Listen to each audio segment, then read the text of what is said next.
What's going on, people? It's your boy Aaron BC here for another episode of Generational Yap. Today we are in Southeast London, Peckham to be exact. Peckham, aka Little Lagos. We are here to bridge the gap between the older generation and the younger generation. Okay, keep it locked. Okay, so your question is, what advice do you wish you had when you were younger?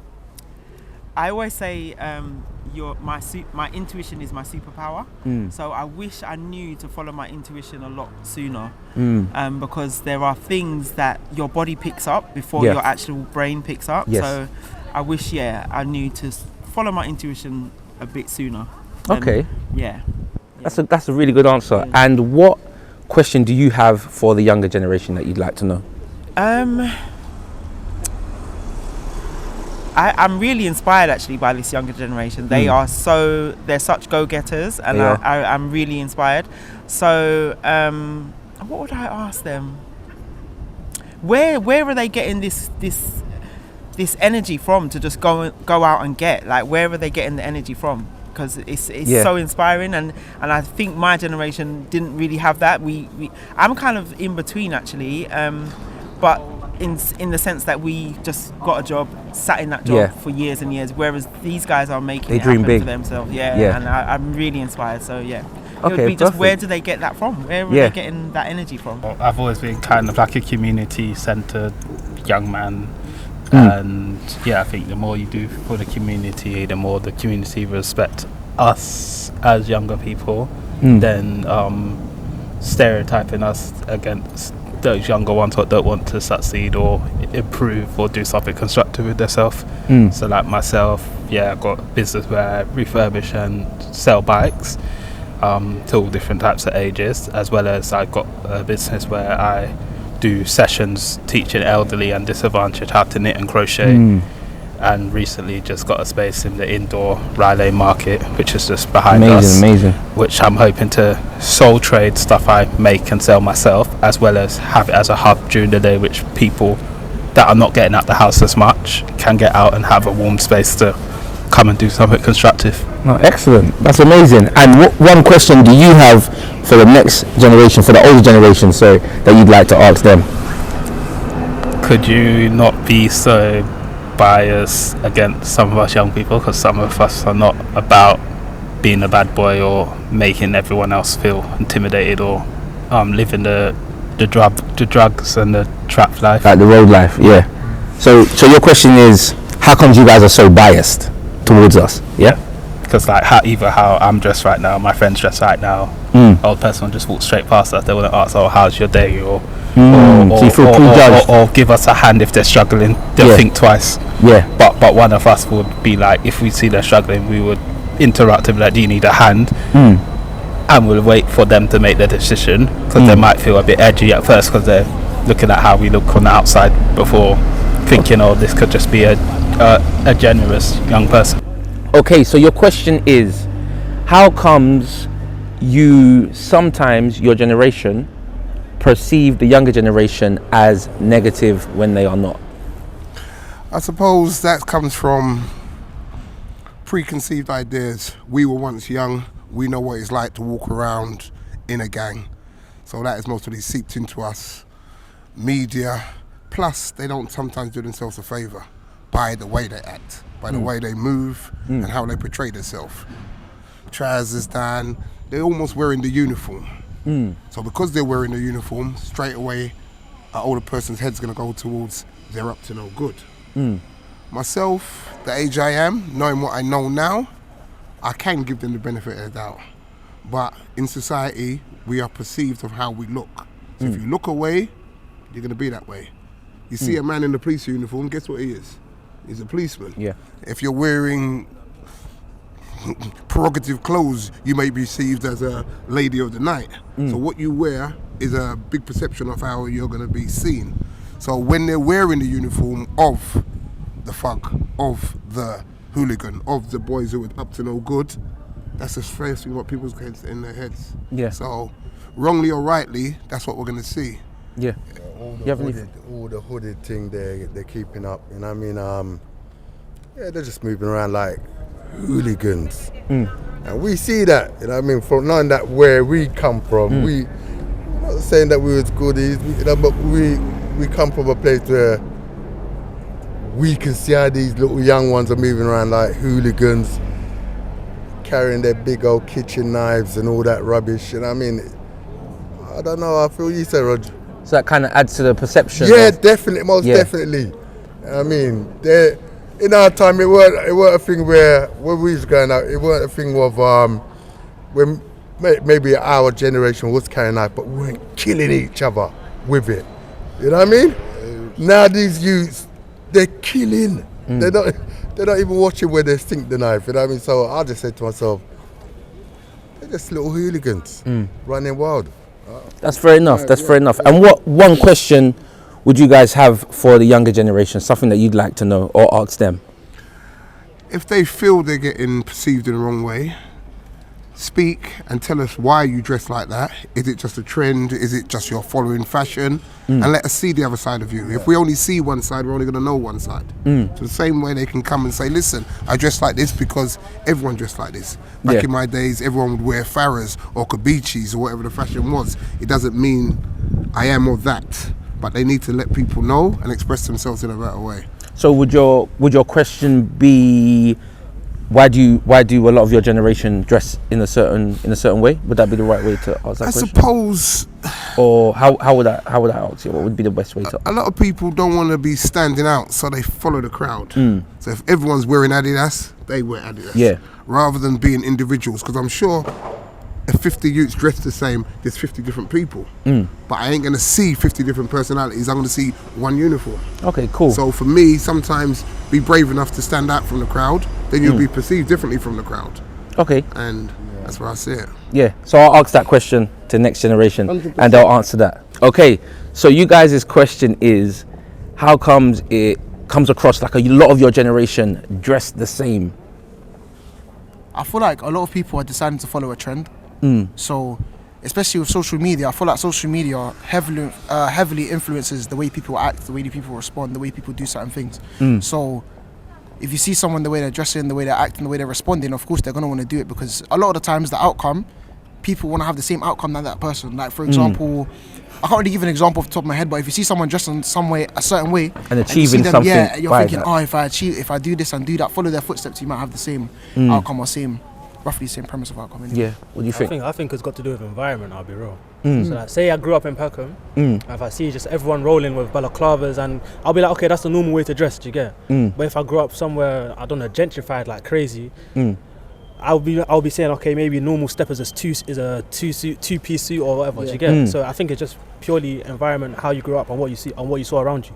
Okay, so also another question then, off the end of that is, if the society at large prejudge the clothing and the way a generation carries themselves, why do you think the generation continues to carry themselves that way? And that could be whether it be clothing or however.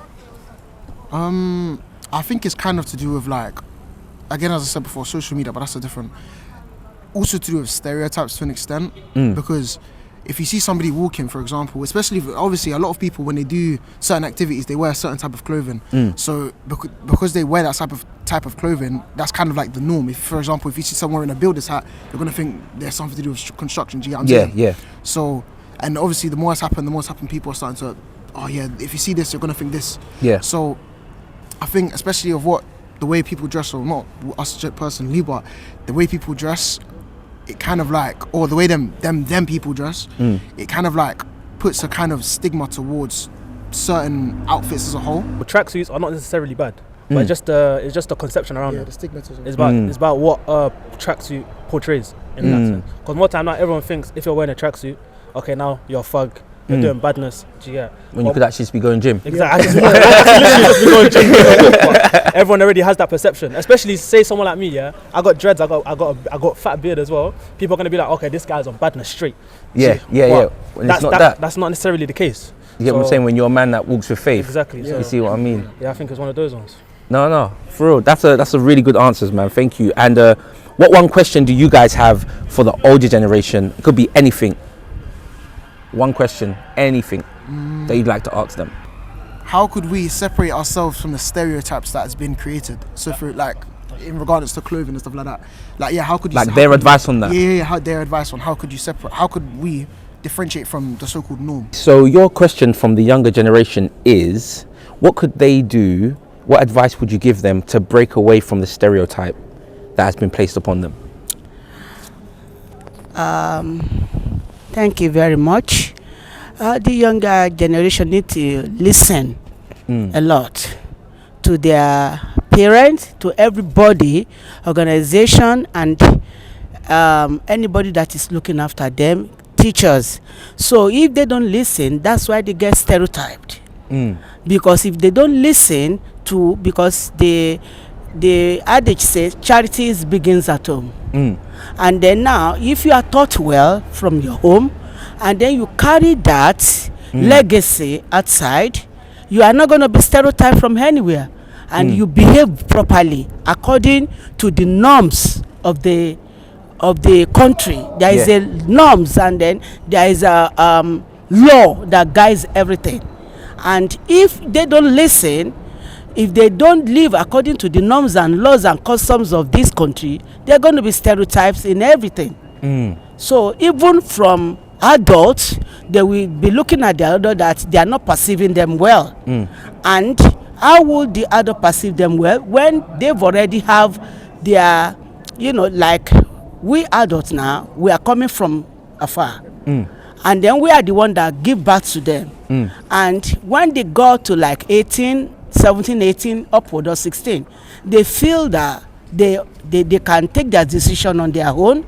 So they don't need to listen to anybody anymore. They can do whatever they like by themselves. And then when it's that thinking was slip off from them, and then they carry that legacy to anywhere, their mates stereotype them, in the working they stereotype them, and everything, they got stereotype everywhere. Because they are not perceiving what the adult is saying or what anybody is saying through them. So if they can be listen to anybody that is older than them, the adage say that there's no amount of good clothes that you can have. You can't have a sack look like your adult. You can have a good clothes. You can't have a sack clothes. Because they've been wearing the clothes before you were born, and they have a lot of sack clothes. So you that just come in, you need to listen. You need to see from this different perspective. From where the norms and customs and everywhere they are coming from. You don't just, it's like you are cutting a tree and you cut it from branches. What about the roots? So they have to, so your advice for them would be to continue listening to their elders, ask more questions, and just take it on and because we adults too, we want to talk to them. We want to speak to them that, for us to grow well, we have reached one stage in life. Maybe a lot of mothers are in their evening time, and then they are just coming. If they can listen to their parents, they can listen to, even the parent might not be there for them, teachers. There are some intellectuals that they give them what the country needs, even in their lectures. They taught them well, but they fail to listen. They say to perceive, and instead of that, they see their teacher wrongly. They are bullying me, they are stereotyping me, they are labeling me. It can't work. And I have one question for you. What question would you like to ask the younger generation? Any question that you like. What would you like to ask them if you could ask them something? Let me think.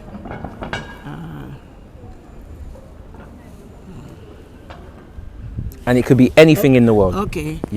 I can ask them that why are they perceiving the adults and everywhere wrongly?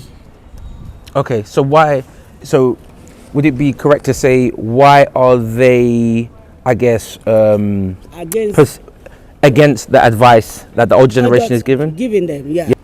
I mean, I think just like taking time out of their day just to like speak to us and like just give their like opinions and stuff, but I feel like not like pushing it all on us. I feel like if we ask a question, then we get an answer instead of like just like saying whatever they want to say. I feel like if we ask a question and then we can find out more about what we want to know from them, you know, instead of like just getting random information. Okay, so create like a back and forth. Yeah. Instead of, because like, I mean, I've had a situation where like I've just been talked at, but I feel like it's better if you make it back and forth, you know? Yeah, so you feel like sometimes when you guys are asking questions, your generation, you ask questions based on what they said, they don't take the question the right way? Yeah, because like, I don't know, I feel like the older generation just doesn't like perceive it in the same way we do, and like we still try to explain it, but they're still like not getting it in the way that... Like a language barrier almost. Yeah. Okay, cool. And what question would you have for the older generation? Anything, if you could ask them anything. This could be if you could ask your parents, your uncles, your aunties, that age range. What would you ask them? Maybe like, how can we better like communicate, even though we're different generations? Like, how can we be on the same wavelength, if you kind of get what I mean? I think it's all a matter of knowing your audience. Nowadays they come in and they talk like they're on American TV, and that's not what you do to older people. When I was growing up, we had to have manners, whether you liked it or not. And there's nothing wrong with us having manners, because when you look at the kids today, it's mostly the black kids that are picked out from there. Even if there's white kids in them, they are the ones that are making the most noise and doing the most, and everybody is looking at them as a representation of us. So you would say they should maybe approach the conversation with more humble? Yeah, but that's the problem with them. More humility? Yeah, nobody can't tell them nothing nowadays. They're growing up without no sort of restraint whatsoever. You talk to them, they think you're being rude, they cuss you out, tell you about your mum, who you must go suck out, and who are you talking to? Yeah. It's quite, I get exactly what you're saying. And what advice would you give for them in a way that they could get their point across to the old generation better? Well, if they want to be treated with respect, why don't they show some respect as well?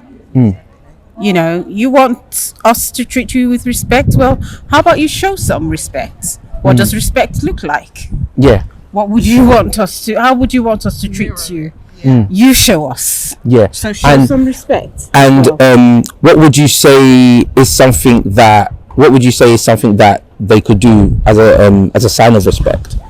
Just if they said step one. Well, calm down. You want to talk to somebody, you want to talk to someone who's older than you, or even your mate, calm down. Just calm down. You know, don't raise your voice. Listen. Yeah. Be polite. Yeah. You know, it's simple things, simple normal things that you would do with your friend, you know. Have a conversation. Yes, that person is an adult. They've got sense and they've got life experience as well. They've been there, they've seen it. And even though you've got technology and a lot of things are, you know, maybe not the way things are in your generation, come on, your parents have lived life and they have experienced quite a lot of things. So they've got a lot of experience to give to you as well. And don't rubbish the experience that your parents have. Yeah, don't discard it. Don't discard it. Yeah. Okay, excellent, great answers. And I have one question for you both. What is one question that you'd like to ask the younger generation? One question that you have for them, and it could be anything, any question. I think I'd like to ask, who do you see behaving the way you behave, with, you know, except for on American TV and on things like badders and all them things? In reality, you cannot have a stinking attitude. So maybe you need to readdress and rethink about how you portray yourself. So the question would be, where are you being influenced from? Music people. Let's say like Dig That, Diggity, all them people there. Yeah. Like rappers and that. What about you? Where do you get your influences from? Like music, like rappers, obviously. Like I would say, like like what he said, like Dig That. Who else? Oh yeah, Young Diz, and Twiness. So So these influences, these music influences that you have, what do they influence you to do? They influence me to be like more confident and like that's basically it. Would you say your dress sense comes from them? Like when you see them in music videos and how they dress, you'd say, all right, I want to get that drip because I see them dressed like that. Yeah, like they influence me to wear like this type of attire. You know? Yeah. Okay, cool. What about the language you use? Would they say like words if you hear them talk a certain way that you'll speak like how they speak? Yeah. So some of the older generations say that the way the younger generation carry themselves is a bad thing, and it's a bad way. They don't necessarily take to the way the younger generation are being influenced to talk and dress. What would you say to that? Well, I personally think they just don't understand they just don't understand us. Yeah. They don't understand us. What would you say they could do to better understand you? Like, what could they do? Let's say like they could do stuff that we do, like listen to the type of music that we listen to, like obviously like copy the slang and all of that. And then we'll see how it feels for us. So maybe if they were to listen to the music with you, then they could understand the mindset and the influence a bit more. Yeah. That makes sense. It makes sense. So just take the time out, spend time with you in that way, where you're both, for example, watching the latest video together. Yeah. Okay, cool.